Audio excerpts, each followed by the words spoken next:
কি স্টেশনে না জংশনে? এই কই যাস? মদ খেতেছে আম্মা, আজকে সারা রাত মদ খেয়ে ড্যাং ড্যাং করে নাচবো। আপনি নাচবেন?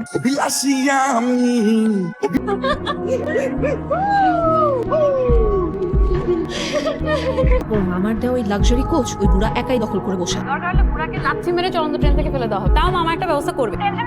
মামাকে আর বিরক্ত করিস বাদ। আরে তোর টিকিটটা যাকে হ্যান্ডেল করতে দিয়েছিল মামা, তার মাত্র ডিনার। Hello lily, hello. এটা কিভাবে হলো? সেটা তো বলা যাবে না। সরি, ম্যাজিক দেখলে আমার যে কোনো ভালো ম্যাজিক ট্রিক দেখানো অনেকটা প্রেম করার মতো ব্যাপার। ফুসফুস পচে যায়, হার্টও প্রবলেম। একদম ঠিক বলছো। আর কামড় মিথ্যা কথা বলতেছেন কেন? আমি চলে গেলে আপনি আরেকটা ধরাবেন। এটাও ঠিক। তোমার নাম কি? নিতু। আপনার নাম কি? Name is bond, James bond. তো এত রাতে নিজের কামরা ছেড়ে বাইরে কি করছো? তোরা আর ভাল লাগে কেন? তখন অপেক্ষা করি, কিন্তু আম্মু বাবা কিছুতেই। হ্যাঁ, বাবা মা ঘুমিয়ে গেলেই তো বাচ্চাদের, তাই না? আমার মা খুবই চকলেটটা, সবকিছুতে খালি বকা দেয়। আর বাবা কোনো কথাই শুনে না, কি করতে হবে কি করতে হবে না সব তার মন মতো ভালো। কিন্তু আজকে বাবার মেজাজ একটু বেশি খারাপ। বাবা আজকে আম্মুকে সাধারণত চান নাই। এই প্রথম বাবাকে আম্মুর কথা মতো কাজ করতে হচ্ছে।